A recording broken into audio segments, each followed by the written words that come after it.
Object की shape as well as size ये हमें मैटर करेगी। कोई डाउट? समझ में आ रहा है? ओके। अभी तक हम क्या करते थे, जैसे अगर मान लो इससे पहले हम लोगों ने जो भी क्वेश्चंस किए जिसके अंदर लेट्स से काइनेमेटिक्स के क्वेश्चन किए, डायनामिक्स के क्वेश्चन किए, Newton's law of motion, FBD, ये सब कुछ किया, राइट? उसके अंदर हमने क्या किया था, जैसे कि मान लो ये ऑब्जेक्ट था, ये हम लोगों ने कोई ऑब्जेक्ट लिया, इसकी फ्री बॉडी बनाने को बोलते थे तो क्या करते थे, एक डॉट बना देते थे और सारे फोर्सेस जैसे mg इधर लग रहा होगा, नॉर्मल इधर लग रहा होगा, फ्रिक्शन जो है लेट्स से इधर या फिर इधर हो सकता है, राइट? कोई डाउट इसमें? इस तरह से हम कंसीडर करते थे, ऑब्जेक्ट को पॉइंट ऑब्जेक्ट मान के कंसीडर करते थे। अभी भी हम लोगों को तो यही आता है, हमको इसको ट्रीट करना तो आता नहीं है कि बॉक्स है तो उसको किस तरह से सोचे। तो हम लोग करेंगे क्या बेसिकली, तो सबसे पहले हम लोग जो पढ़ने वाले हैं इस टॉपिक में दैट इज सेंटर ऑफ मास। इसका मतलब यह है कि जब तुमको एक बड़ा सा ऑब्जेक्ट दिया जाए तो उसको पॉइंट ऑब्जेक्ट तो मानना है अभी भी, बट उस पॉइंट ऑब्जेक्ट एक्चुअल में कहां पे है वो लोकेट करना। मतलब ये हुआ कि भाई अगर मान लो ये कोई ऑब्जेक्ट है जिसकी लेंथ है 10 मीटर, 10 सेंटीमीटर मान लो, और ये है 5 सेंटीमीटर, ओके। अब मैं तुमसे पूछूं कि इसको एक पॉइंट ऑब्जेक्ट मानना है, और let's assume that this is 10 centimetre, 10 metre, okay. और उसका डिस्टेंस यहां से मान लो है 5 मीटर। Good out.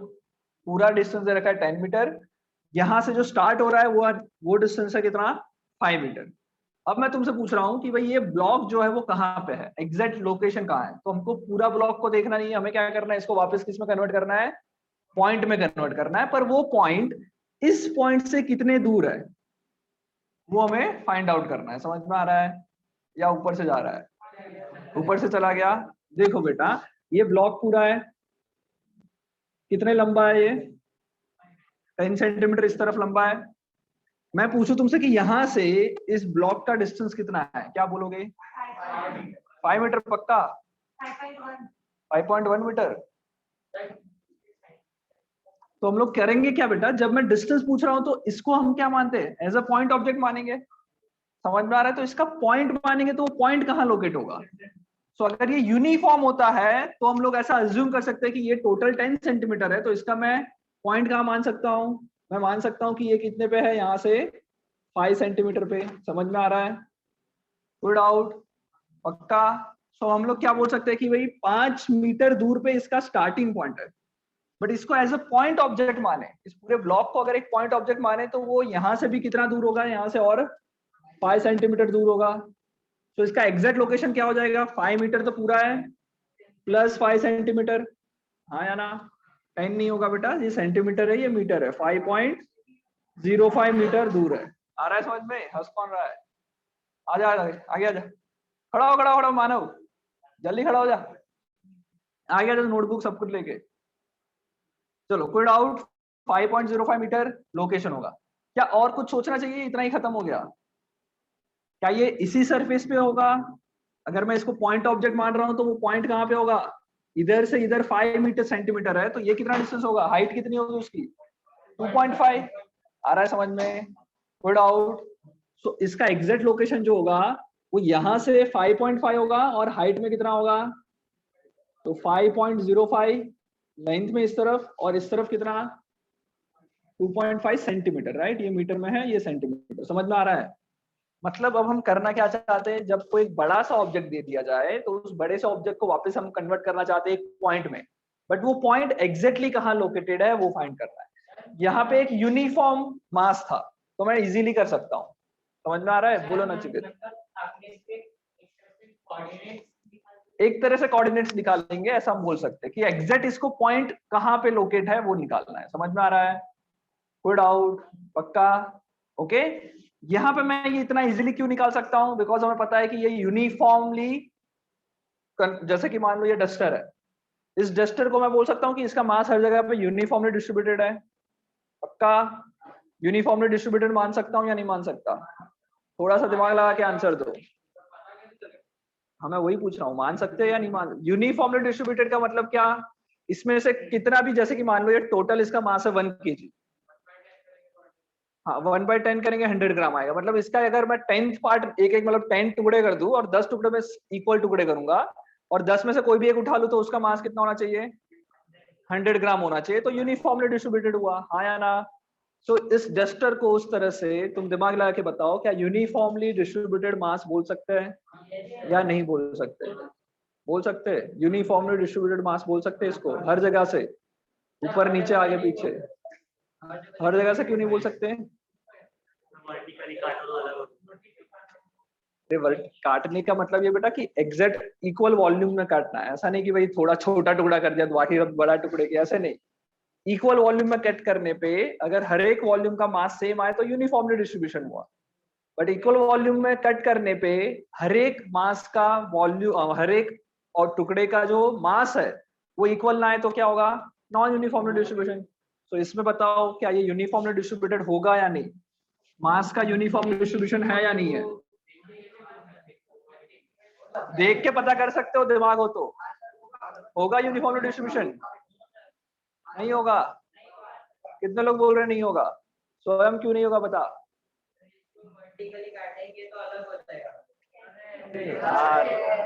यार बेटा काट मतलब मैंने एग्जांपल दिया कि इसको ऐसा काट के देखो।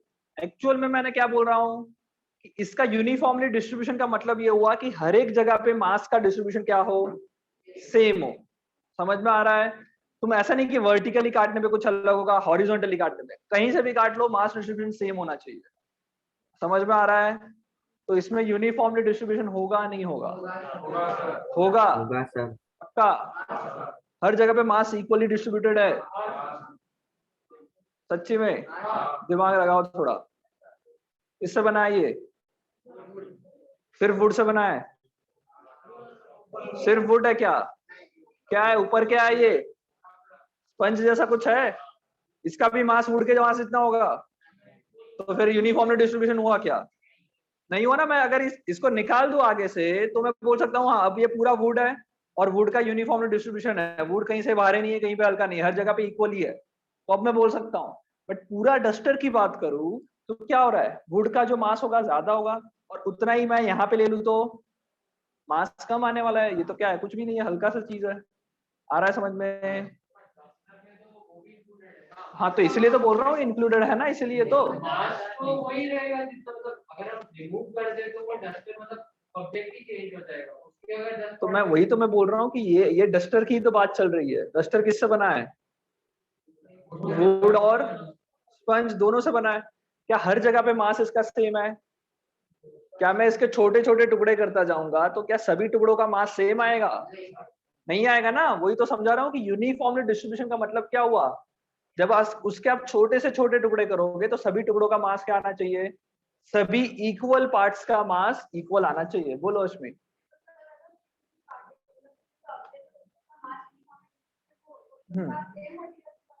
ऐसा जरूरी नहीं है। ओके मटेरियल दो ऐसे भी मटेरियल हो सकते हैं ना जिसका मास इक्वल हो, ऐसे भी मटेरियल हो सकते हैं जिसकी डेंसिटी एग्जैक्ट सेम हो। It is possible. आ रहा है समझ में? ये जस्ट मैंने एक प्रैक्टिकल एग्जांपल लिया कि यूनिफॉर्मली डिस्ट्रीब्यूशन का मतलब क्या हुआ। कोई डाउट? समझ में आ गया? पक्का? आगे बढ़े? ओके चलो। सो जब भी यूनिफॉर्म डिस्ट्रीब्यूशन नहीं होगा तब क्या होगा? जब भी यूनिफॉर्म डिस्ट्रीब्यूशन नहीं होगा तब थोड़ा सा दिक्कत आएगा। जैसे कि मान लो एक छोटा सा मैं एग्जांपल लेता हूँ वापस। This is a rod. ये पूरा लोहे का रॉड है, पूरा आयरन से बना हुआ, एक ही जैसा आयरन है हर जगह पे। इसको मैं यूनिफॉर्मली डिस्ट्रीब्यूशन बोल सकता हूँ। कोई प्रॉब्लम? बिकॉज पूरा लोहे का सेम मटेरियल से बना हुआ है, हर जगह पे इक्वल मास मैंने रखा हुआ है, सो यूनिफॉर्मली डिस्ट्रीब्यूशन बोल सकता हूँ। कोई डाउट इसमें? अच्छा कोई डाउट यहाँ तक? अब मैं पूछूं कि इसका सेंटर ऑफ मास कहाँ होगा? सेंटर ऑफ मास मतलब एक ऐसा पॉइंट जहां पे मैं सारे ऑब्जेक्ट का मास कॉन्सेंट्रेटेड है ऐसा अज्यूम कर सकता हूं। That point is known as centre of mass. समझ में आया सेंटर ऑफ मास की डेफिनेशन बेसिक? ओके अगर ये पूरे ऑब्जेक्ट को मैं एक पॉइंट पे कॉन्सेंट्रेटेड मास जैसा ले सकता हूं तो that point is known as centre of mass. समझ में आ रहा है? अगर ये यूनिफॉर्मली डिस्ट्रीब्यूटेड होगा तो इसका सेंटर ऑफ मास कहां पे होगा? लेंथ के और ब्रेथ के हाफ में होगा। लेट से ब्रेथ तो बिल्कुल नहीं है, बहुत ही पतला रॉड है ऐसा मान सकते हैं, एकदम थिन रॉड है, तो कहां पे होगा? लेंथ के सेंटर पे। विच मींस अगर ये टोटल एल है तो इसका L/2 पे हो जाएगा, हाँ या ना? कॉमन सेंस, कॉमन सेंस है ना, प्योरली, कोई डाउट? ओके। अगर मान लो यहाँ पे मैंने एक दूसरा कोई ऑब्जेक्ट रख दिया, इस रॉड पे यहाँ पे मैंने एक दूसरा कोई ऑब्जेक्ट रख दिया, अब क्या सेंटर ऑफ मास, मतलब ये पूरे सिस्टम को मैं क्या अभी भी इधर कॉन्सेंट्रेटेड ऐसा मान सकता हूँ? अब नहीं मान सकता, अब कुछ चेंज हो जाएगा। कहाँ पे जाएगा ये? इस तरफ शिफ्ट होगा या इस तरफ शिफ्ट होगा? इस तरफ शिफ्ट होगा या इस तरफ? Left side. समझ में आया? जहाँ पे ज्यादा मास वहां पे शिफ्ट होगा। क्यों हो रहा है, क्या हो रहा है, वो हम लोग थियरी में और देखेंगे, पर ये समझ में आया सेंटर ऑफ मास का मतलब? सेंटर ऑफ मास क्या है वो समझ में आया? हाँ, सिस्टम का सेंटर, इन दोनों के सिस्टम का सेंटर ऑफ मास।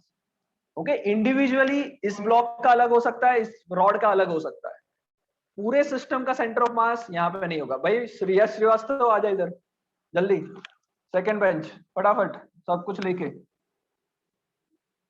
यहाँ तक कोई डाउट? पक्का समझ में आ रहा है? ओके, लिखो सबसे पहले सेंटर ऑफ मास, हेडिंग डाल दो, सेंटर ऑफ मास हेडिंग डाल दो। यस जल्दी से आ जा, सेंटर ऑफ मास हेडिंग डाल दो, सेंटर ऑफ मास सिर्फ इतना ही हेडिंग डालो, चैप्टर का नाम सिस्टम ऑफ पार्टिकल हो सकता है। यस लिखो, सेंटर ऑफ मास में लिखो the point at which we can consider that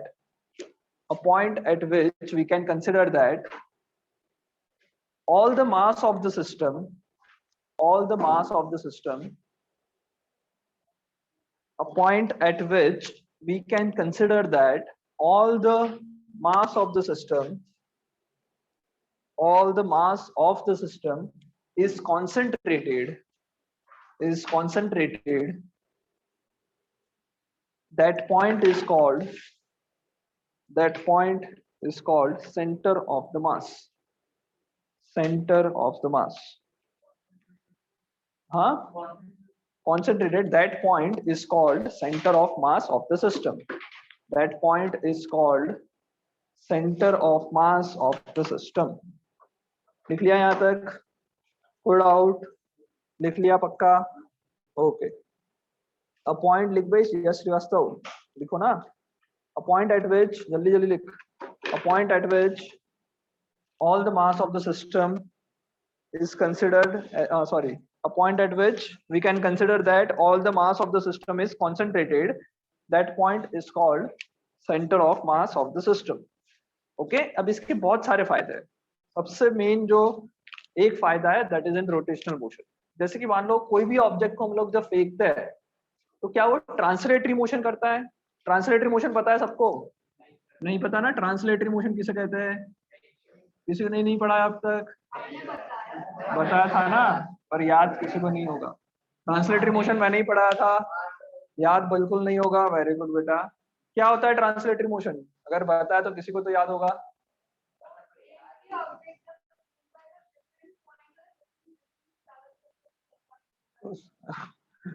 कुछ ऐसा बोला था, हाँ, मतलब थोड़ा बहुत याद है।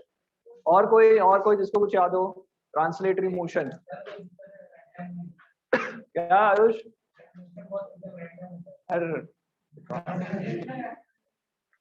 ट्रांसलेटरी मोशन मतलब क्या? अभी तक बेटा जो भी पढ़ रहे थे हम, अभी तक जो भी मोशंस पढ़े वो किसके अंडर आते थे? ट्रांसलेटरी मोशन का मतलब ये होता है कि जब कोई ऑब्जेक्ट के सारे पॉइंट्स इक्वल डिस्टेंस कवर करे इन इक्वल इंटरवल, या फिर इन एक जर्नी के अंदर वो इक्वल डिस्टेंस ट्रैवल करेगा, तो उसको क्या कहेंगे? Translatory motion. ओके भाई श्रीनिवास, नींद आ रही है? पक्का? देखो बेटा, ये डस्टर है, इस डस्टर को अगर मैं ऐसा ट्रैवल करवाऊं तो इसके सारे पॉइंट क्या करेंगे? एक जैसा डिस्टेंस ट्रैवल करेंगे। जितना डिस्टेंस ऊपर वाले पॉइंट ने किया होगा उतना ही डिस्टेंस नीचे वाला पॉइंट करेगा, उतना ही डिस्टेंस बाकी सारे पॉइंट्स भी करेंगे। बट अगर मैं इस डस्टर को ऐसा रोटेट करूं, ऐसा करूं, तब क्या हो रहा है? नीचे वाला बेचारा कम ट्रैवल कर रहा है, ऊपर वाला क्या कर रहा है? ज्यादा ट्रैवल कर रहा है, हाँ या ना? ट्रांसलेटरी मोशन किसे कहेंगे? जब कोई ऑब्जेक्ट क्या करे, हर एक point, every point of the object will cover equal distance, then it is known as translatory motion. कोई डाउट? अभी तक जो भी हम लोग कर रहे थे उसमें इस डस्टर को हमने क्या कंसिडर किया था? एक पॉइंट ही कंसिडर किया था। तो अभी तक जो चल रहा था वो किसके ऊपर हम लोग बाय डिफॉल्ट हम क्या मानते थे उसको? Translatory motion. समझ में आ रहा है? पर एक्चुअल में कोई भी ऑब्जेक्ट ट्रांसलेटरी मोशन नहीं करता। ओके, अनलेस कुछ पर्टिकुलर पॉइंट या फिर कुछ पर्टिकुलर कंडीशन होगी तो फिर ट्रांसलेटरी कर सकता है। ओके, बाकी नॉर्मली कोई भी ऑब्जेक्ट क्या करेगा, ट्रांसलेटरी तो नहीं करेगा। जैसे इस पेन को ऊपर फेंकू, इस पेन को ऊपर फेंकने वाले क्वेश्चंस किए हमने, कितनी स्पीड से फेंकेंगे, कितनी हाइट तक जाएगा, ये सारे क्वेश्चंस हमने डिस्कस कर लिए थे, हाँ या ना? गुड आउट, पक्का। कोई ऑब्जेक्ट को ऐसे ऊपर फेंका, अब देखो ये पॉइंट जब ऊपर जा रही है वो क्या रहा है, अगर तुम देखोगे ध्यान से, ये साथ साथ क्या कर रही है, रोटेट भी कर रही है। अगर मैं ऐसे भी फेंक दूं तो देखो ये कहाँ, किस एक्सिस के अराउंड रोटेट कर रही है, ऐसे ऐसे रोटेट करके ऊपर जा रही है। अगर मैं कुछ और तरीके से फेंकूं तो ऐसे ऊपर जा रही है, ऐसे ऐसे रोटेट हो रही है। Good out. मतलब नॉर्मली क्या होता रहेगा, हमेशा ट्रांसलेटरी के साथ साथ, मतलब ट्रांसलेटरी तो नहीं होगा, क्या क्या करता रहेगा ये, रोटेशनल मोशन करते करते ऊपर जाएगा। समझ में आ रहा है? अब ध्यान से देखना, वापस मैं फेंक रहा हूं, कोई एक पॉइंट ऐसा होगा जो रोटेशनल मोशन नहीं कर रहा है। दिखा कुछ, दिख रहा है? एक पॉइंट ऐसा है जो ट्रांसलेटरी सिर्फ और सिर्फ क्या कर रहा है, वो पॉइंट, एक पॉइंट जो है वो सिर्फ अप डाउन जा रहा है, सिर्फ ऊपर गया और फिर साथ ही साथ वो नीचे आया, वो कहीं रोटेट नहीं कर रहा है। वो पॉइंट कौन सा होगा, इधर का सेंटर होगा। समझ में आ रहा है? Good out. अभी तक हम क्या करते थे, अभी तक हम किसका मोशन देखते थे, सिर्फ और सिर्फ पार्टिकल नहीं, पूरे ऑब्जेक्ट का एक सेंटर का। तो जब मैं ये फेंक रहा हूं, अभी तक हमने जो डिस्कशन किया उसमें हम लोग इस पेन को क्या कंसिडर करते थे, एक पॉइंट, और वो पॉइंट कहाँ लाई कर रहा है, तुम देख सकते हो पॉइंट कहाँ लाई कर रहा है, सेंटर पे। क्यों सेंटर पे लाई कर रहा है, बिकॉज ये यूनिफॉर्मली डिस्ट्रीब्यूशन है। सेंटर ऑफ मास पढ़ा था हमने थोड़ी देर पहले, एक रॉड मैंने लिया था, उसका सेंटर ऑफ मास बोला था कि सेंटर पे होता है, तो वो इसका प्रैक्टिकल एग्जांपल ये रहा। समझ में आ रहा है? और हमने इसी पॉइंट के बारे में डिस्कशन किया था। अगर अब मैं तुमसे बोलूं कि ये टॉप मोस्ट पॉइंट है पॉइंट की, और मैं वापस इसको कर रहा हूं, टॉप मोस्ट पॉइंट क्या कर रहा है, टॉप मोस्ट पॉइंट क्या कर रहा है, देखो दिख ही नहीं रहा, वैसे तो दिख रहा था। अगर मैं देखूं कि टॉप मोस्ट पॉइंट की बात करें, जो कैप की बात करें, तो वो क्या कर रहा है, ऐसे ऐसे करके ऊपर जाएगा और फिर ऐसे ऐसे करके नीचे आएगा, हाँ या ना? तो अब दिक्कत क्या आएगी, बहुत ही कॉम्प्लेक्स मोशन हो रहा है। हमने क्या सीखा है, हमने सिर्फ ऐसे जाके ऐसे आने वाले मोशन पढ़ा है, ये बेचारा क्या कर रहा है, गोल गोल घूमते घूमते ऊपर जा रहा है। समझ में आ रहा है? Good out.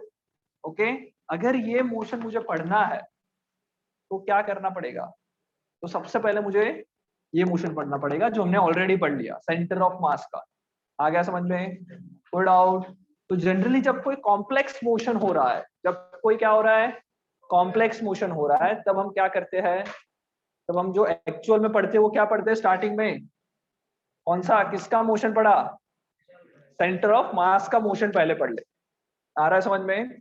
तो अगर मुझे सेंटर ऑफ मास का मोशन पता चल जाए, उसके बाद मैं क्या कर सकता हूँ, उसके बाद में क्या कर सकता हूँ, कॉम्प्लेक्स मोशन को स्टडी कर सकता हूँ, हाँ या ना? गुड आउट, पक्का। चलो, कोई दिमाग लगा के बता सकता है कि जब ये टॉप मोस्ट पॉइंट की मैं बात कर रहा हूँ और ये जो ऐसे ऊपर जा रहा है, इसको मोशन, इस मोशन की स्टडी करनी है तो हम क्या कर सकते हैं, ये जो मोशन हो रहा है उसकी अच्छी तरह से स्टडी करनी है तो हम लोग किस तरह से करेंगे, किस तरह से करेंगे, ये जो कॉम्प्लेक्स मोशन हुआ ना, इसकी स्टडी करेंगे तो किस तरह से करेंगे, कुछ सोच के बताओ। इंस्टेंट पे कैसे देखोगे बेटा, तुम्हें तो कुछ पता ही नहीं है। सबसे पहले क्या किया मैंने, इसको इसमें कन्वर्ट किया, हाँ या ना? स्ट्रेट लाइन में ये किसका मोशन है, सेंटर ऑफ मास का है, अरे हाँ ना? Good out. ओके, दूसरा हम लोग जो ये सर्कुलर जैसा कुछ हो रहा है, जो स्पाइरल तरीके से ये ऊपर बढ़ रहा है, उसको कैसे मोशन, मतलब उसकी स्टडी कैसे करेंगे, थोड़ा सा सोच के बताओ। वेरी गुड, थोड़ा बहुत कुछ अच्छा बताया। अगर ये ऐसा जा रहा है, तुम अपने आप को अज्यूम करो कि तुम सेंटर ऑफ मास पे बैठे हो। तुम कहाँ बैठे हो, जैसे मैं इसको फेंक रहा हूँ, just assume that you are on the centre of mass, तुम एक मक्खी बन के इधर बैठ गए और तुम देख रहे हो इस कैप को, तुम्हें वो कैप कैसे दिखेगा, कैसा मोशन दिखेगा, बिकॉज ये रोटेशनल या सर्कुलर। तुम अगर इधर बैठ जाओ तो तुम्हारे से इस कैप तक का डिस्टेंस कभी जिंदगी में चेंज होगा, पूरी जिंदगी में कभी भी चेंज नहीं होगा। जस्ट ये रोटेट करेगा तो तुम जब इधर से देखोगे तो तुम्हें दिखेगा हाँ ये मेरे अराउंड ऐसे ऐसे गोल घूम रहा है, हाँ या ना, कोई डाउट? पक्का? तो अगर मैं इस कैप के मोशन को स्टडी करना चाहता हूं तो मैं सबसे पहले क्या करूंगा, ये चीज को सेंटर ऑफ मोशन की स्टडी कर लिया, कोई डाउट? ऊपर जाके नीचे आ रहा है सेंटर ऑफ मास, प्लस इसके साथ साथ मैं सेंटर ऑफ मास पे देख के, सेंटर ऑफ मास से मैं इसके ऊपर बैठ के मैं अगर कैप की स्टडी करूं तो मुझे कैसा पता चलेगा, सर्कुलर मोशन कर रहा है। अगर इन दोनों मोशन को कंबाइन कर दूं तो ये टोटल मोशन बन जाएगा। आ रहा है समझ में? कोई डाउट? तो जब कभी भी बहुत ही कॉम्प्लेक्स मोशन की स्टडी करनी हो तो उस केस में क्या जरूरी है, सेंटर ऑफ मास कहाँ जा रहा है वो ढूंढना जरूरी है। कोई डाउट? अगर वो ढूंढ लिया तो बाकी सारी चीज हो जाएगी, हाँ या ना? इंपॉर्टेंस समझ में आ रहा है सेंटर ऑफ मास का? कोई डाउट? उससे पहले हम लोगों ने एक और चीज पढ़ी थी, F is equals to ma, पढ़ा था। उसके अलावा अगर हम लोग लिखे थे momentum is equals to mass into velocity, ये सब पढ़ा है। ओके, एक बात बताओ, इस मार्कर को जब मैं ऊपर फेंक रहा हूं, ओके, और इसके लिए मैं F is equals to ma लगाना चाहता हूं तो एक्सेलरेशन किसका लेंगे, एक्सेलरेशन किसका लेंगे? कोई पॉइंट का नहीं ले सकते, समझ में आ रहा है? यहाँ पे एक्सेलरेशन किसका होगा, सेंटर ऑफ मास का एक्सेलरेशन की बात चल रही है। तुम्हें पता नहीं था कि तुम सेंटर ऑफ मास का एक्सेलरेशन ले रहे हो, अब पता चला, समझ में आ रहा है? अभी तक जो F is equals to ma लगा रहे थे उसमें एक इसका था सेंटर ऑफ मास का एक्सेलरेशन था। अभी तक क्यों पता नहीं चला ऐसी चीजें? बिकॉज अभी तक हम हर एक पॉइंट को, हर एक ऑब्जेक्ट को पॉइंट मान के चल रहे हैं। हाँ बोलो बेटा। सेंटर है वो कौन? हाँ ओके,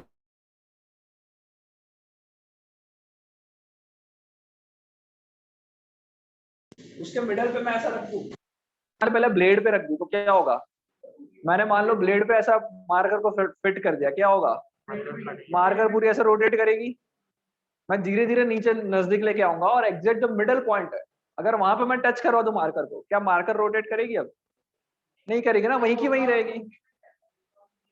3D में भी बेटा देखो, अगर इसका जो, इसको तुम देख रहे हो अभी भी ये पॉइंट नहीं देख रहे हो, जब तुम इसको रोटेट कर रहे हो तो तुम पॉइंट को थोड़ी देख पा रहे हो, तुम तो अभी भी इस ऑब्जेक्ट को देख रहे हो इतना, जो कि बहुत बड़ा है, और इसलिए तुम बोल सकते हो कि हाँ ये रोटेट हो रहा है। जैसे इस पंखे के अंदर मैं पूरा जो मोटर वाला पोर्शन है वो देखूंगा तो वो तो पूरा रोटेट हो रहा है, और उसका जो सिंगल पॉइंट है वो वहीं का वहीं है, उसके अराउंड सब लोग रोटेट कर रहे हैं। द सेम वे इस मार्कर का अंदर का एक जो सिंगल पॉइंट होगा उसके अराउंड क्या हो रहा है, सब रोटेट कर रहे हैं। तो सेंटर ऑफ मास ये नहीं है जो मैंने पकड़ा हुआ है, वो नहीं है, इसके अंदर का भी एक सिंगल पॉइंट है, वो सेंटर ऑफ मास। समझ में आया? Good out. अभी तक ये जो फॉर्मूला ले रहे थे उसमें एक्सेलरेशन किसका था, सेंटर ऑफ मास का। P इज इक्वल टू हमें वेलोसिटी किसकी थी, सेंटर ऑफ मास की थी। समझ में आ रहा है? तो सेंटर ऑफ मास बहुत इंपॉर्टेंट है, बोलो। हाँ, एक बॉडी का या फिर मैं बोल सकता हूँ एक सिस्टम का सेंटर ऑफ मास तब तक सेम रहेगा जब तक मास डिस्ट्रीब्यूशन कैसा हो, सेम हो। हाँ हाँ, उससे कोई फर्क नहीं पड़ेगा। जैसे ये मार्कर जो है, उस मार्कर का centre of mass, let's assume that it is in the middle, तो ये जिंदगी भर मिडल में ही रहेगा अनलेस मैं कुछ चेंज ना करूं इसकी मास स्ट्रक्चर में, विच मीन्स अगर मैंने कैप निकाल ली तो पॉसिबल होगा कि अब क्या होगा, सेंटर ऑफ मास थोड़ा सा शिफ्ट होगा। क्यों शिफ्ट हुआ? क्योंकि अब क्या हुआ, जब ये मार्कर इतना लंबा था, जब मैं इस कैप को निकाल दूंगा तो एटलीस्ट क्या हुआ, थोड़ा सा मास कम हो गया, साथ ही साथ उसकी लेंथ भी थोड़ी कम हुई, तो उसका सेंटर ऑफ मास थोड़ा क्या हो जाएगा, शिफ्ट होगा। मैंने इसको ढक्कन पहना दिया तो इसका सेंटर ऑफ मास यहाँ पे आ गया। अब इसको मैं चाहे कुछ भी कर लूं, कहीं पे भी फेंकूं, जब तक ये टूटे ना तब तक सेंटर ऑफ मास हमेशा इसके सेंटर पे ही रहेगा। चाहे मैं इसको ऐसे रोटेट करूं, चाहे मैं इसको ऐसे रोटेट करवाऊं, उससे फर्क नहीं पड़ेगा। अगर हम ऐसे रोटेट कर रहे हैं जैसे ये रोटेट हो रहा है, तो उसमें बेटा क्या होगा, यहां से पास होते हुए एक एक्सिस होगा जो रिवॉल्व नहीं कर रही है, वो एक्सिस, सेंटर ऑफ मास तो वही है, बट अब जो रोटेशन हो रहा है वो इस एक्सिस के अराउंड हो रहा है, पॉइंट के अराउंड नहीं हो रहा है, ऐसा बोलेंगे। आ गया समझ में? बट सेंटर ऑफ मास हमेशा कोई भी सिस्टम का कैसा रहेगा, जैसा है वैसा का, unless there is no change in the mass distribution. Centre of mass सिर्फ और सिर्फ मास के डिस्ट्रीब्यूशन पे डिपेंड करता है और किसी पे नहीं। समझ में आ गया? लिख लो लिख लो, ये भी पॉइंट लिख लो। Centre of mass only depends on the mass distribution around the system. Center of mass of the system only depends upon mass distribution around the system. center of mass of the system is only depend on mass distribution around the system. लिख लिया, mass distribution around the system. हाँ हाँ, उसका centre of mass geometrical centre. जैसे देखो, अगर मैं ऐसा बात बताऊं कि भाई लेट्स से एक स्फीयर है, इस स्फीयर का सेंटर ऑफ मास कहाँ लोगे? इस स्फीयर का सेंटर ऑफ मास कहाँ लोगे? इस स्फीयर का सेंटर ऑफ मास कहाँ होगा? कहीं पे भी ले ले। मैं क्या पूछ रहा हूं, इस पूरा एक स्फीयर है जो नॉर्मल एक बॉल ले लिया मान लो, उस बॉल का सेंटर ऑफ मास कहाँ है? स्फीयर का जो सेंटर होगा वही होगा, हाँ या ना? ओके, सो इसका मैं बोल सकता हूँ कि भाई स्फीयर के सेंटर पे अगर मैं एक रॉड ले लूं तो उसका जो मिड पॉइंट होगा वो होगा, हाँ या ना? अगर मान लो हम लोग लेट से एक स्क्वायर की प्लेट ले लेते, स्क्वायर प्लेट ले रहे, उसका कहाँ होगा? डायगोनल के इंटरसेक्शन पॉइंट पे, यहाँ पे सेंटर ऑफ मास होगा। इस चीज को हम ज्योमेट्रिकल सेंटर भी कहते हैं। क्या कहते हैं? ये तब तक वैलिड है, ये जो भी चीज मैंने बताई वो तब तक वैलिड है जब तक क्या हो? Uniform mass distribution. समझ में आ रहा है? अगर मैं एक, जैसे कि मान लो लेट से पानी की बोतल है किसी के पास, ट्रांसपेरेंट पानी बोतल लाओ, पी के मत दे, दूसरा कोई दे, वो नहीं चाहिए मुझे, दूसरी दो। हाँ आगे भी ले। अरे ट्रांसपेरेंट देते ना, ट्रांसपेरेंट में पता नहीं चलेगा। देखो जैसे ये सेंटर, अगर इस मान लो ये बोतल पूरी भरी हुई है, अगर ये मान लो पूरी भरी हुई है तो इसका सेंटर ऑफ मास कहाँ होगा? एग्जैक्ट मिडल में, हाँ या ना? अभी इस मोमेंट पे जब उसमें आधा पानी भरा हुआ है तो इसका मास कहाँ पे कॉन्सेंट्रेटेड है? ज्यादा कहाँ पे है? नीचे है, तो इसका सेंटर ऑफ मास भी ऊपर नहीं होगा, सेंटर ऑफ मास भी नीचे आ जाएगा। समझ में आ रहा है? इसको हम नॉन यूनिफॉर्म मास डिस्ट्रीब्यूशन बोल सकते हैं। यस, जब तक यूनिफॉर्म मास डिस्ट्रीब्यूशन है तब तक सेंटर ऑफ मास और ज्योमेट्रिकल सेंटर सेम रहेंगे। हाँ हाँ, मतलब अब तुम इसको जब रोटेट करोगे ना तो वो इस पॉइंट के अराउंड रोटेट ना भी हो, पॉसिबल हो। जैसे तुमने वो देखा है बचपन में, या फिर तुम्हारे कोई भाई बहन है तो उसकी तुमने ऐसी डॉल देखी है, इसको कितना भी मारो वापस सीधा हो जाता है। याद आ रहा है? कोई डाउट? क्यों ऐसा होता है? बिकॉज इसका जो यहाँ वाला जो पोर्शन होता है वो सबसे हैवी रहता है, ये वाले पोर्शन हैवी होता है और बाकी सब क्या है? पूरी हवा से भरी। समझ में आ रहा है? अब इसका मोशन जो होगा ना, मतलब जब तुम इस पर धक्का लगाओगे तो ये जो फोर्स लगेगा वो इसको पूरा गिरा नहीं पाएगा, वो जस्ट क्या कर पाएगा? इसको ऑक्सीलेट कर पाएगा। अगर मान लो इसकी जगह पे नॉर्मल अगर सेम डॉल ले लो जो पूरी की पूरी हवा से भरी है, नॉर्मल सेम डॉल बट हवा है, नीचे कुछ मास कॉन्सेंट्रेटेड नहीं, अब क्या होगा? इसको मारोगे तो भाग जाएगी ये, हाँ या ना? मतलब क्या हो रहा है, जब मैं फोर्स लगा रहा हूं तो उसका सेंटर ऑफ मास कहाँ पे है उस पर भी बहुत सारी चीजें डिपेंड करेगी। विच मीन्स अगर इस बोतल को मैं घुमाऊं, अगर इस बोतल में पूरा पानी भरा होता और मैं ऐसा रोटेट करवाता तो एग्जैक्ट उसके मिडल से रोटेट होता, हाँ या ना? अभी मैं रोटेट करूंगा तो मिडल से होगी या नहीं होगी? होगी, अगर तुम देखोगे तो होगी। क्यों हो रही है? सेंटर ऑफ मास सेम नहीं रहेगा ना। इस बोतल में तो बहुत ही सेंटर ऑफ मास चेंज होता रहेगा। अगर मैं इसको ऐसा कर दूं तो क्या होगा? क्योंकि इधर पानी जो है, जो मास जो है वो क्या कर रहा है? मूव कर रहा है, मूवेबल मास है, तो इसका सेंटर ऑफ मास भी हर बार क्या होता रहेगा? चेंज होता रहेगा। समझ में आ रहा है मैंने क्या बोला? सेंटर ऑफ मास सेम रहेगा कब तक? जब तक मास डिस्ट्रीब्यूशन सेम ना हो, सेम रहे। यहाँ पे तो मास डिस्ट्रीब्यूशन ही सेम हो रहा है, तो हर जगह पे क्या होगा? Centre of mass her point पे अलग अलग चेंज होता रहेगा, हाँ या ना? अगर मैं इसको बर्फ बना दूं, इसको मैं बर्फ बना दूं और फिर जब मैं इसको घुमाऊंगा ना तो इसके सेंटर से नहीं घूमेगा, थोड़ा सा पीछे से घूमेगा। समझ में आ रहा है? Good out. तो मास डिस्ट्रीब्यूशन पे ही सब चीजें डिपेंड करती है। विच मीन्स मैं ऑब्जेक्ट पे जो फोर्स लगा रहा हूं वो फोर्स क्या इफेक्ट करेगा, that will depend on the mass distribution of the object. जैसे मैंने ये एग्जांपल लिया, इसको कितना भी मारो वापस सीधा हो जाती है, इसको एक मारो वो चली जाएगी। आ रहा है समझ में क्यों हो रहा है ऐसा? सेम ही फोर्स लगा रहा हूं फिर भी।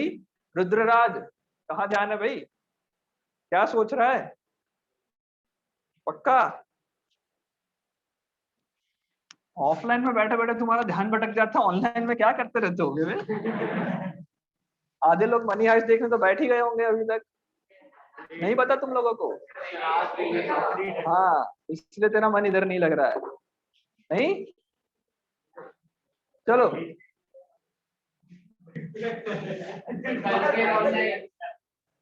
चलो भाई, चुप चुप चुप चुप। समझ में आ रहा है? सेंटर ऑफ मास समझ में आ रहा है? Good out. क्या लिखा last point? Centre of mass. Okay, next लिखो, नेक्स्ट लिखो। For uniformly distributed object, for uniform mass distribution, for uniform mass distribution of the object, for uniform mass distribution of the object, the center of mass will coincide with the geometrical, the center of mass for uniformly mass distribution of object, the center of mass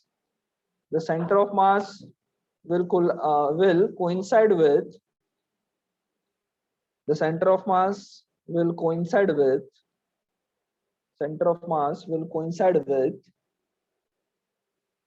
coincide with geometrical center of the object, coincide with geometrical center of the object, geometrical center of the object। लिख लिया? geometrical center of the object। Okay, good out. आगे छोटी सी चीज लिख लो, rigid body. छोटा सा heading, मतलब उसी के अंदर लिख लो रिजिड बॉडी। हम लोग जो भी अब इसमें पढ़ेंगे इस चैप्टर में, rigid body. Okay, rigid body. Rigid body का मतलब क्या होता है? सो बेटा अभी भी रोटेशन में हम जो पढ़ेंगे उसके अंदर भी एक अजम्पशन लेंगे। ओके, पहले हमने काइनेमेटिक्स डायनामिक्स में क्या अजम्पशन लिया? Every object is a point object. अब जब मैं इस पॉइंट को बड़ा कर रहा हूँ, एक ऑब्जेक्ट की तरह ट्रीट कर रहा हूँ उसको, फिर दूसरा अजम्पशन क्या लिया? Every body is a rigid body. Rigid body मतलब ऐसी बॉडी जिसके कोई भी दो पॉइंट के बीच का डिस्टेंस जो है वो चेंज नहीं हो रहा। समझ में आया? रिजिड बॉडी मतलब ऐसी बॉडी जिसके पूरे ऑब्जेक्ट में से कोई भी दो पॉइंट ले लो, ये दोनों पॉइंट के बीच का डिस्टेंस कभी भी चेंज नहीं होगा। ऐसे पॉइंट को, ऐसी बॉडीज को क्या कहेंगे? Rigid body. क्या मैं स्पंज को रिजिड बॉडी बोल सकता हूँ? दबाओगे तो क्या होगा? दोनों पॉइंट्स के बीच का डिस्टेंस कम हो रहा है। स्प्रिंग को रिजिड बोल सकते हैं? नहीं बोल सकते। रिजिड स्पाइन को बोल सकते हैं? यस, बोल सकते हैं। ऐसा मत सोचना कि ढक्कन निकाल लगो तो नहीं रहेगा। ओके, ढक्कन के साथ इसको नहीं निकाले तब तक ये रिजिड बोल सकते हैं, बिकॉज कोई भी दो पॉइंट ले लो, डिस्टेंस हमेशा सेम रहेगा। इसका मतलब क्या हुआ? हमने क्या चीज चेंज नहीं की? एक बार हमारे पास बॉडी आई गई, उसके बाद क्या चीज चेंज नहीं किया? और कुछ सोचो। मास डिस्ट्रीब्यूशन चेंज नहीं किया ना, जितना है उतना ही रखा। हाँ, क्यों नहीं रहेगी? इसको मैं कितना भी फोर्स लगा दूं, जब तक ये टूटे ना तब तक तो रिजिड है। टूट जाए तो फिर अलग हो जाएगा, नेक्स्ट चैप्टर में पढ़ेंगे टूटेगा तब क्या होता है। ओके, टेंशन मत लो, वो भी आएगा। क्या? स्पंज तो रिजिड है ही नहीं, क्योंकि स्पंज पे जब मैंने फोर्स लगाया उसके पॉइंट्स के बीच का डिस्टेंस चेंज होने लगा, तो वो रिजिड नहीं है। ओके, हाँ, कब कब फोर्स नहीं लगाना? आइडियली अगर पढ़ा है पर फोर्स लगाएंगे तब तो प्रॉब्लम होगा ना। अगर उसको मोशन पढ़ना है तो फोर्स तो लगाना पड़ेगा, रोटेशन हो रहा है तो फोर्स तो लगेगा ही लगेगा, राइट? तो मैं कुछ भी कर लूं बट उसका पॉइंट्स के बीच का डिस्टेंस चेंज ना हो, उसको रिजिड बॉडी कहेंगे। मतलब ऐसी बॉडी जो ब्रेक नहीं हो रही बेसिकली। हाफ फिल्ड वाटर, चलो इसको क्या मैं रिजिड बॉडी बोल सकता हूँ? नहीं बोल सकता। पानी इधर से उधर कर रहा है तो हर एक पॉइंट के बीच का डिस्टेंस चेंज। अगर मैं इसमें से पानी निकाल दूं, सिर्फ बोतल रहेगी मेरे हाथ में, तो क्या बोलेंगे? रिजिड बॉडी बोलेंगे। आ गया समझ में? अरे, जब तुम पूरा वाटर को भी एज अ मास कंसिडर कर रहे हो ना, तो वाटर के सारे पार्टिकल इसी बॉडी के पार्टिकल्स हो गए। जब मैं पानी को इधर ले जा रहा हूं तो क्या हो रहा है? ढक्कन और पानी के बीच का डिस्टेंस चेंज नहीं हो गया? आया समझ में? हाँ हाँ, तब टूटेगा ना। हाँ, तो वो नेक्स्ट चैप्टर में पढ़ेंगे ना कि कब टूटता है। क्यों टेंशन ले रहे हो? पढ़ेंगे। अभी तक हम लोग क्या पढ़ रहे हैं? Rigid body. पहले क्या पढ़ा? ये धीरे धीरे तुम लोगों को पिक्चर दिखाएगी ना पहले इसको क्या मान लिया, फर्स्ट सेकंड थर्ड चैप्टर में इसको क्या मान लिया, पॉइंट माना।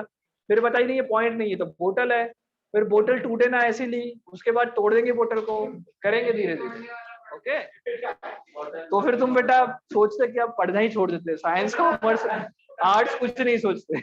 अगर पहले तोड़ने वाला समझा देते तो तुम बोलते कि बस 10th तक का बहुत पढ़ लिया। ओके, इसलिए नहीं पढ़ाते। चलो लिख लो, रिजिड बॉडी का लिखा नहीं लिखा, नहीं लिखा लिखो। Rigid body is, rigid body is, rigid body is a body in which the distance between any two points of the body, rigid body is which the distance between any two points of the body remains constant. The distance between any two point of the body remains constant. Any two point of the body remains constant. Okay, कोई भी दो point ले लो। Okay, ऐसा नहीं कि कोई special points, कोई भी दो पॉइंट ले लो, उन दोनों पॉइंट के बीच का डिस्टेंस कभी भी चेंज नहीं होगा, तो उसको मैं रिजिड बॉडी कहूंगा। देख लिया, कोई डाउट यहाँ तक, पक्का? ओके, अब वापस सेंटर ऑफ मास का इंपॉर्टेंस समझ में आ गया, क्यों इंपॉर्टेंट है। अब सेंटर ऑफ मास का एक फॉर्मूला लिखेंगे। ओके, अब देखो हम लोग सेंटर ऑफ मास निकालना चाहते हैं हर एक ऑब्जेक्ट का, बट इनिशियली जब हमें कुछ भी नहीं आता तो हम लोग एटलीस्ट क्या करेंगे, सिर्फ फॉर्मूला जो लिखेंगे वो बहुत बेसिक से स्टार्ट करेंगे। मतलब मैं ऐसा नहीं बोलूंगा कि इस पूरी बोतल का सेंटर ऑफ मास कहाँ है वो निकालो।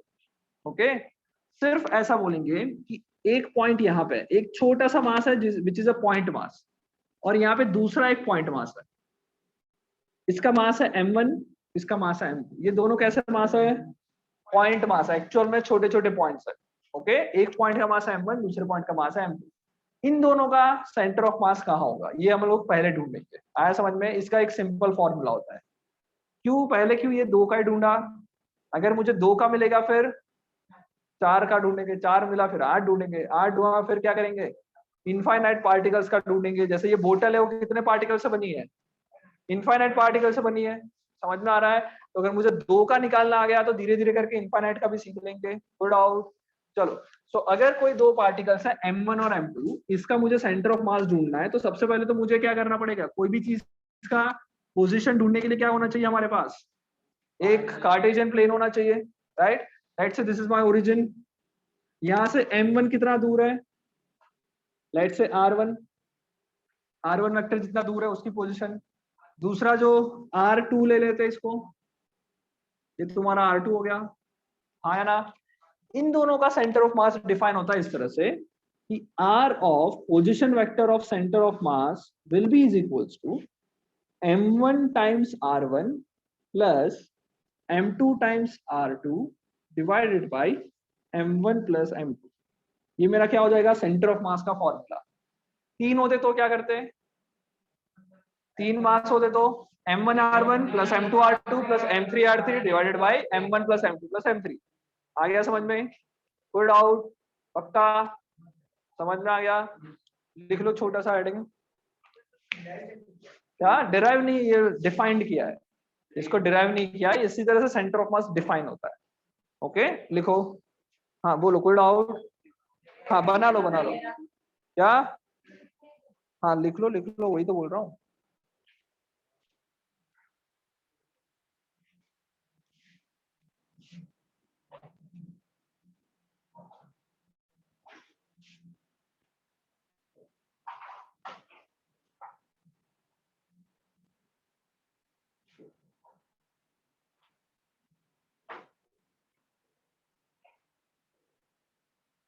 ये लिख लेना।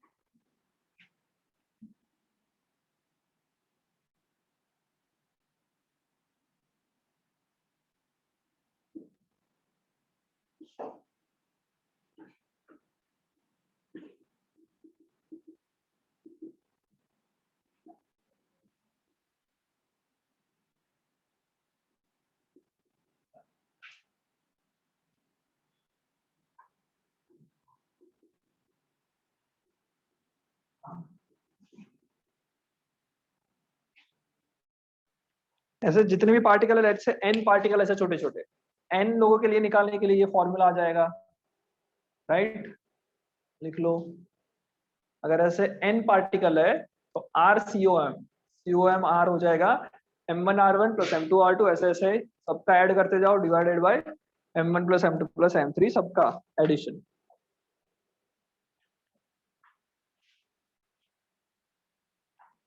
ऑनलाइन वालों आ रहा है समझ में? Yes sir.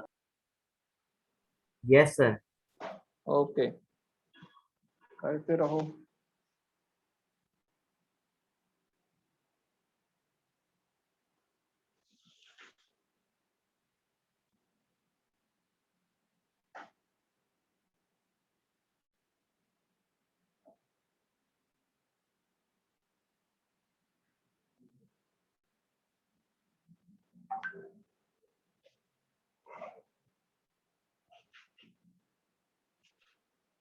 क्या नाम है तुम्हारा? लिख लिया? जल्दी करो। आर क्या है बेटा इधर? What is R? रेडियस। कौन बोला radius? Radius displacement vector. R को क्या कहते हैं? पोजीशन वेक्टर कहते हैं आर को। डिस्प्लेसमेंट वेक्टर नहीं होता है, डेल्टा आर होता है position vector, sorry displacement vector. R क्या है? आर जो है वो पोजीशन वेक्टर है। ओके, M1 का पोजीशन वेक्टर R1, M2 का पोजीशन वेक्टर R2। ओके, लिख लिया यहाँ तक?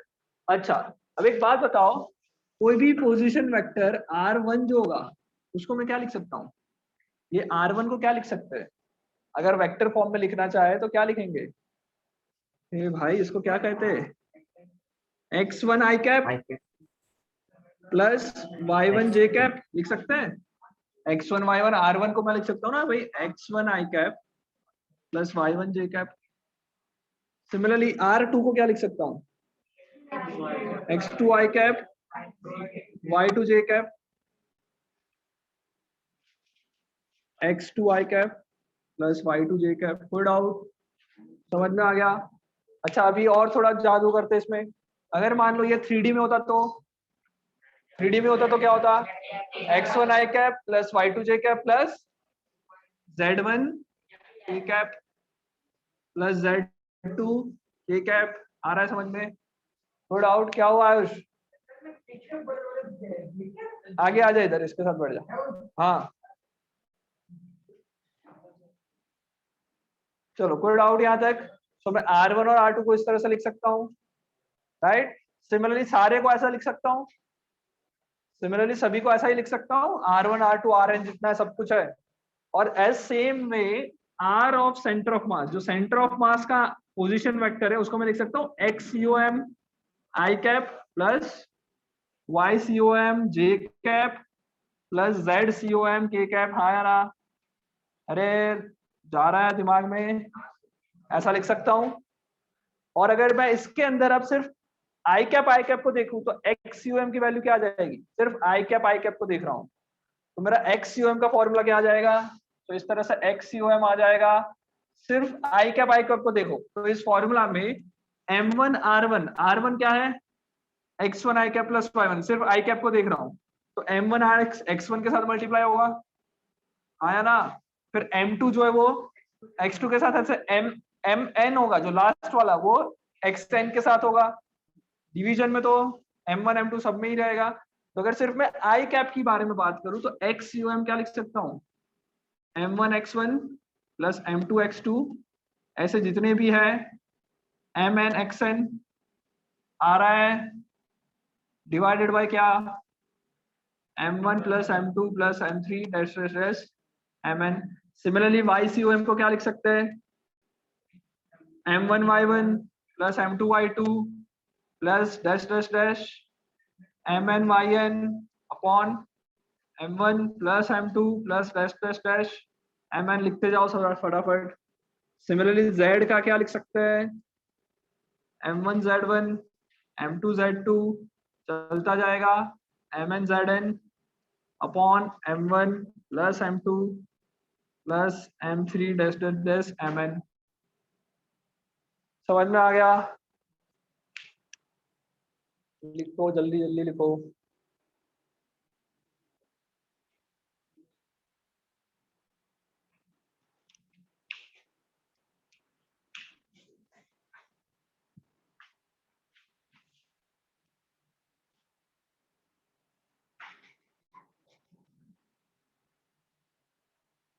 आ रहा है?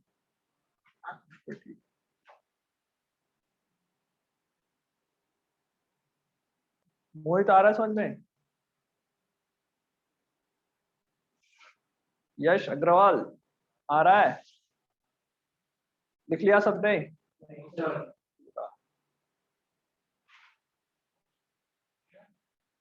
तेरा नाम क्या है? सिद्धार्थ। हाँ, क्या समझ में नहीं आया?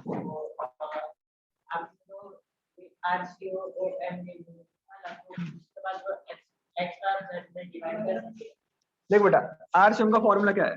M1 R1, R1 क्या है? X1 Y cap, Y1 J cap, Z1 K cap. मैं ऐसा बोल रहा हूँ, सिर्फ आई कैप को देखो, सिर्फ आई कैप वाले को देखो, तो यहाँ पे क्या आएगा? M1 टाइम्स X1 आई कैप। इसका क्या आएगा? M1 X1 आई कैप आएगा। आई कैप के लिए देखे तो R2 के लिए क्या आएगा? M2 X2 आई कैप, M3 X3 आई कैप। ऐसे सारे आई कैप कॉमन निकाल लिया, सब में से आई कैप बाहर निकाल दिया, राइट? सो आई कैप का क्या बनेगा? आई कैप का ये पूरा बनेगा M1 X1 plus M2 X2 plus M3 X3 plus XN divided by M1 M2 M3, ये सब एडिशन, ये पूरा का ब्रैकेट में आई कैप। हाँ या ना? समझ में आ रहा है? ये मेरा पूरा आई कैप का बनेगा। सिमिलरली मैं RCOM को XCOM आई कैप नहीं लिख सकता? तो RCOM का जो आई कैप का कंपोनेंट है, आई कैप का जो नंबर है वो XCOM है, और इसके अंदर क्या है? वो ये वाला बड़ा सा नंबर। तो इन दोनों को मैं इक्वेट कर दिया। X coordinate of center of mass will be this. Y coordinate of center of mass is this. Z coordinate of center of mass is this. आ गया? कोई डाउट किसी को इसमें? पक्का? हाँ, x, ये x सीओएम कहाँ लाई करेगा? x एक्सिस पे, y सीओएम y पे, z सीओएम z पे। ओके, कोई डाउट है? समझ में आ रहा है यहाँ तक? बढ़े आगे, लिखो नेक्स्ट लिखो। क्वेश्चन कर रहे हैं आप, न्यूमेरिकल्स लिखो, न्यूमेरिकल लिखो। two objects of mass, हाँ जल्दी लिख जल्दी लिख, बाकी सब लिखो। two objects of mass 3 kg and 5 kg, 2 objects of mass 3 kg and 5 kg, 2 objects of mass 3 kg and 5 kg are kept at 2, 3, 1 and 5 minus 1, 3 respectively. Find coordinate of their center of mass. Okay, coordinate निकालना है centre of मास का। जल्दी से निकाल के दो, बहुत ही easy है, फटाफट कर लो, बहुत ही अलग आंसर आएगा, कोई प्रॉब्लम नहीं है। ओके, डिवीजन वाला मैं रख के छोड़ सकते हो।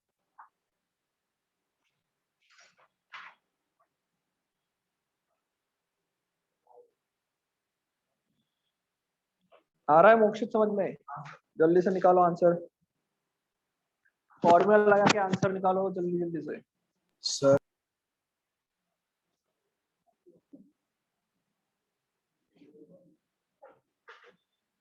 सर यस बोलो। सर सेकंड वाले के कोऑर्डिनेट्स क्या है? सेकंड वाले के कोऑर्डिनेट्स है 5, -1, 3। 5, -1, 3।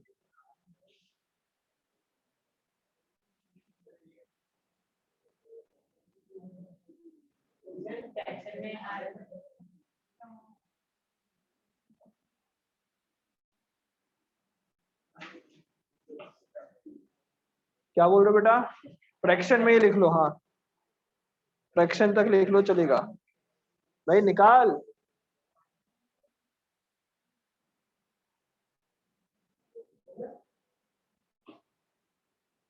करो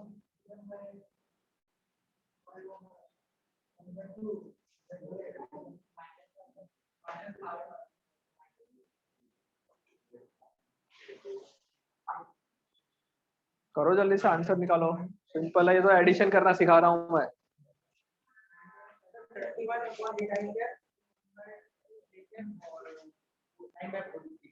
ओके, ये क्या लिखता है बेटा, थोड़ा सा हैंडराइटिंग अच्छे कर ले वरना फेस दिन पीट जाएगा तू। क्या है? अच्छी तरह से आईजे के फॉर्म में लिख के दिखा। आंसर क्या आ रहा है? नीचे m1 प्लस m2 का खा गई तुम?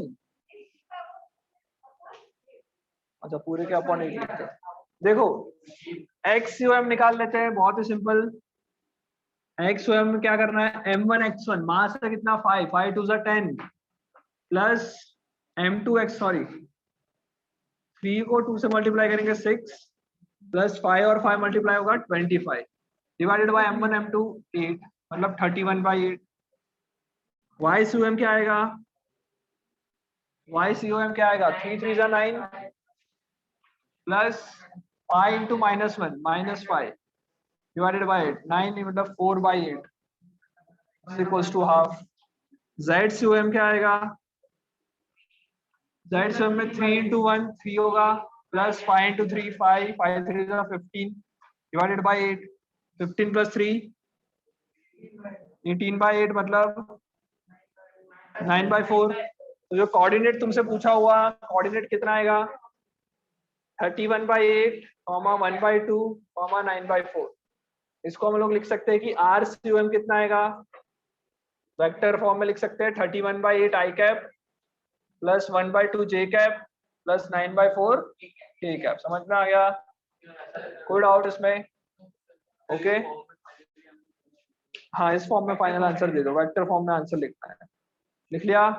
नेक्स्ट क्वेश्चन करें, नेक्स्ट लिखो। हाँ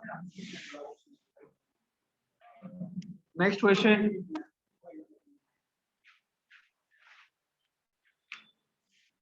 दो मास है m1 दूसरा मास m2, ये दोनों 10 मीटर पे है।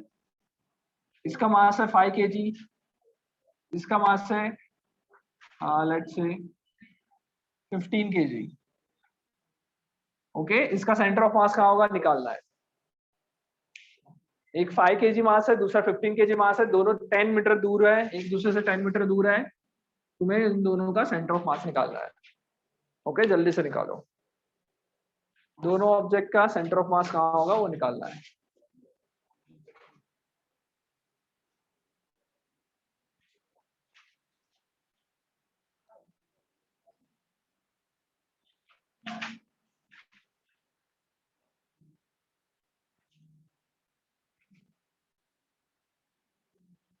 क्या हुआ? नहीं हो रहा? क्या आया? 10 कहाँ से आएगा? हाँ हाँ, दोनों पॉइंट साइज मानना है, दोनों पॉइंट साइज मानो। मैंने भले ही बॉल दिए, सेंटर ऑफ मास निकालना है।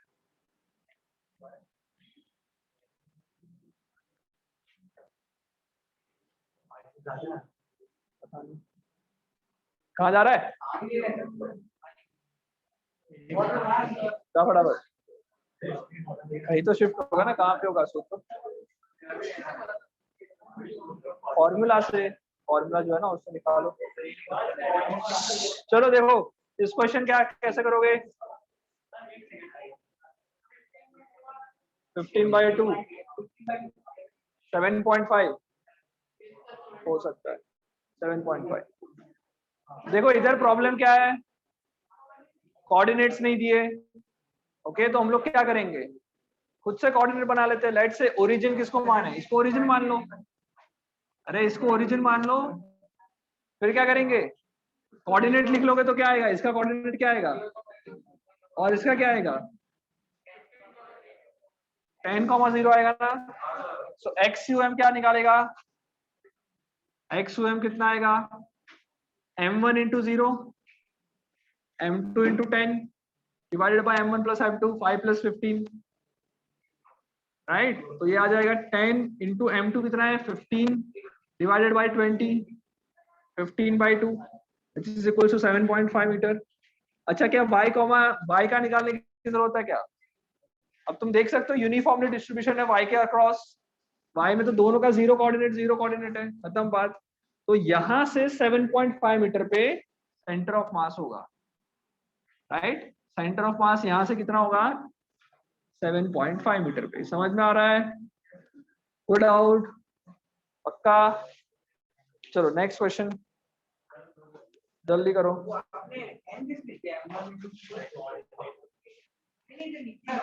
अरे यहाँ से 10 मीटर पे होगा ना, m1 इंटू 0, इसको ओरिजिन माना। अरे m2 10 लिखा है, ये 10 है और ये m2 15 लिखा। गजब करते हो। नेक्स्ट क्वेश्चन लिखो। ओके चलो नेक्स्ट का मैं डायग्राम बना के देता हूँ कोऑर्डिनेट के साथ, तुम्हें सिर्फ काम करना है। m1 m2 m3 m4, okay. ये डिस्टेंस है a, ये डिस्टेंस भी है a, राइट। m1 दे रखा है 2 kg, m2 भी दे, m4 भी दे रखा है 2 kg, m2 दे रखा है लेट्स से 2 है तो 8 kg, और ये भी दे रखा है 8 kg। समझ में आ रहा है? Good out. एक स्क्वायर है, स्क्वायर की लेंथ a दे रखी है, और इस स्क्वायर के एंड्स पे कोऑर्डिनेट्स पे m1 m2 m3 m4 रखे हुए हैं। m1 है 2, m2 है 8, m3 है 8, m4 है 2। तुम्हें क्या फाइंड करना है? सेंटर ऑफ मास, COM का कोऑर्डिनेट फाइंड करना है। जल्दी से करो, पंथ आ रहा है समझ में? COM निकालो जल्दी से, कोऑर्डिनेट निकाल लो और फिर काम करो। होमवर्क मतलब फॉर्मूला दे रखा है, जल्दी करो।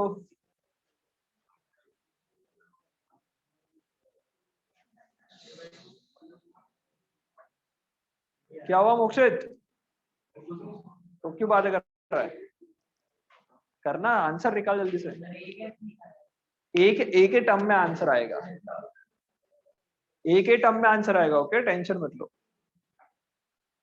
COM जो आएगा वो एक ही टर्म्स में आएगा।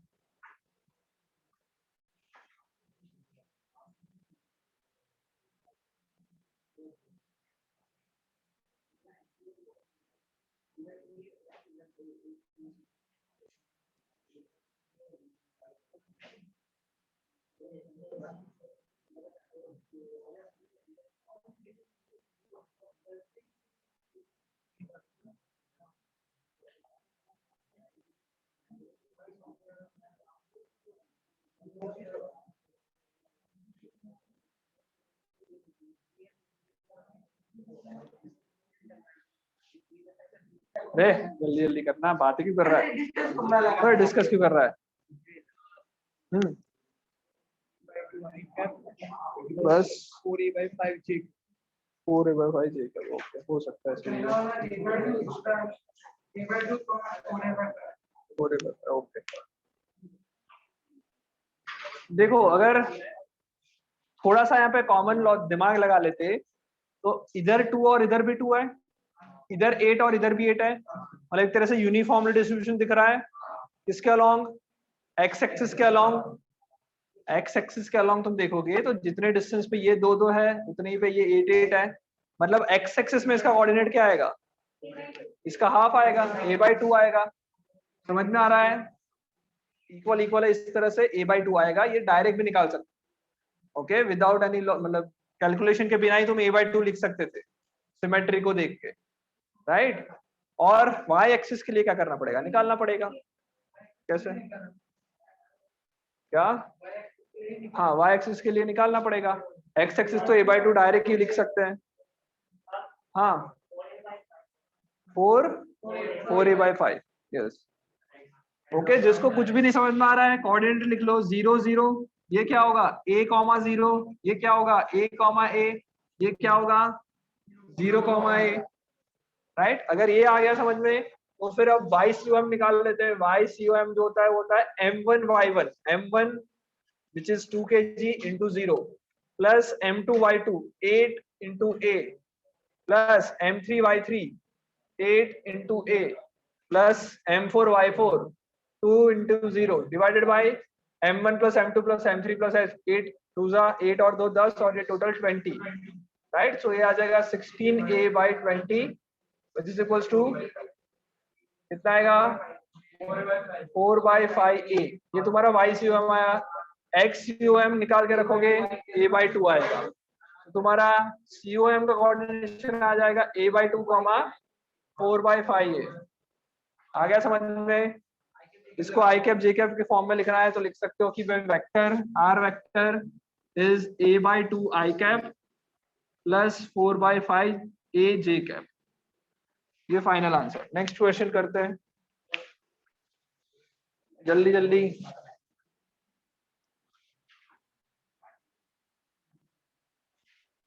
नेक्स्ट क्वेश्चन लिखेंगे एक इक्विलेटरल ट्राइंगल के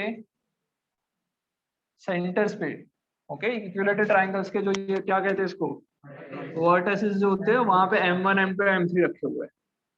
M1 M2 M3 ये जो है वो 10 मीटर दे रखा है। इक्विलेटरल ट्राइंगल है 10 metre 10 metre, okay. M1 is equals to 5 kg, M2 is equals to 15 kg, M3 is equals to 10 kg, right. COM निकालना है, जल्दी से निकाल लो। COM निकालना है, जल्दी से निकालो। वर्टिसेस में 10 20 और 10 5 और 15 दे रखा है, मास दे रखा है, और इक्विलेटरल ट्राइंगल की लेंथ 10 मीटर दे रखी है। जल्दी से वर्टिसेस निकाल के, मतलब जल्दी से COM निकाल लो। बातें नहीं करोगे तो जल्दी से हो जाएगा। बाजू वालों को मत देखो कि क्या कर रहा है, सिंपल मैथमेटिक्स ही लगाना है।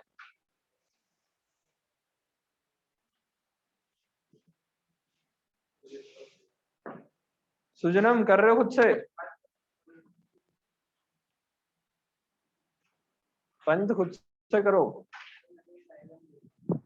अरे इतना क्यों भाई, अभी तक क्या कर रहे थे तो? यार ये पीछे क्लास के साथ नहीं चलोगे कुछ समझ में नहीं आएगा। छोड़ो इसको, डायग्राम को एक पेज छोड़ के ये चालू करो जल्दी।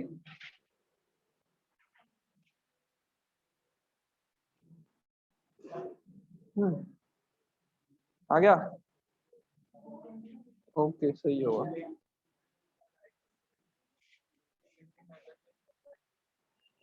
शायद गलत है। हाँ x कितना आया 20, x 20/3 आ रहा है क्या? x 20/3 करो सॉल्व, शायद सही होगा। क्या किया है दिखाओ इधर, ऐसा तो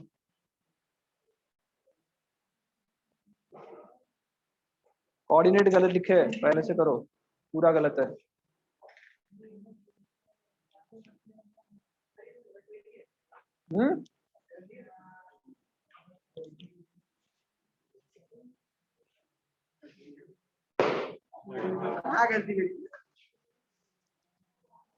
कोऑर्डिनेट निकालना नहीं आता तुम्हें? दो सही है ये 5,10। अगर ये 10 है तो इसकी ये भी हाइट 10 होगी। तो हाइट तो परपेंडिकुलर बराबर ही होती है ना।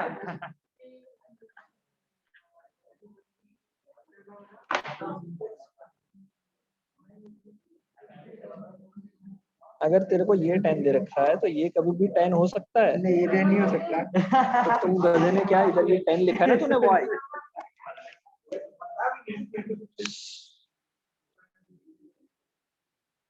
आया नहीं आया युग? यार सोचने का क्या। हाँ 20/3 कितना आ रहा है? 20/3 ओके 20/3 देखो बेटा इसके अंदर सबसे पहले कोऑर्डिनेट निकालना है। कोऑर्डिनेट गलत निकालोगे कुछ नहीं होगा। इधर ध्यान, ये जो M1 होगा वो 0 0 पे रखा है, ऐसा मान लो, सबका ध्यान इधर 0 0 पे रखा है। M2 का निकालना बहुत इजी है, यहाँ पे y एक्सिस पे 10 मीटर पे रखा है, तो ये 10,0 होगा। मेन जो निकालना है तुम्हें M3 का निकालना था। ओके, M3 जो होगा वो यहाँ से कितना होगा और यहाँ से कितना होगा, तो यहाँ से जितना भी हो, इसको मैं क्या लिख सकता हूँ, अगर ये 10 है ये 60 है तो ये हो जाएगा 10 cos 60, और ये हाइट हो जाएगी 10 sin 60। cos 60 कितना होता है, 10 cos 60 10 sin 60। 10 cos 60 कितना होता है, 1/2 तो 5,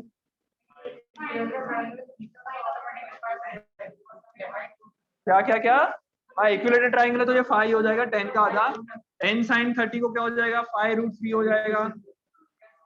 कोऑर्डिनेट मिल गया, फिर फॉर्मूला लगाओ। ओके, समझ में आ रहा है? गुड आउट, लिख लो फटाफट, कर लो सॉल्व, आंसर निकालो जल्दी से।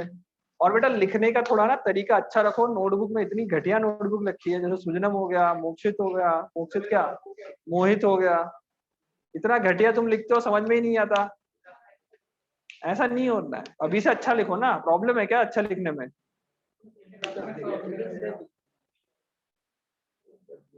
तुम बेटा कोई भी इतने मेहनती नहीं हो कि इधर रफ में करोगे बाद में तू फायर बना रहा है। लाया, नेक्स्ट क्लास में लेके आना फायर बुक।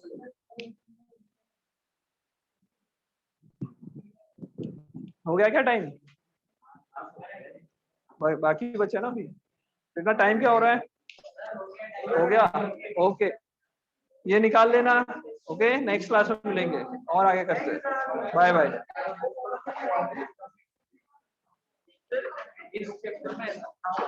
क्या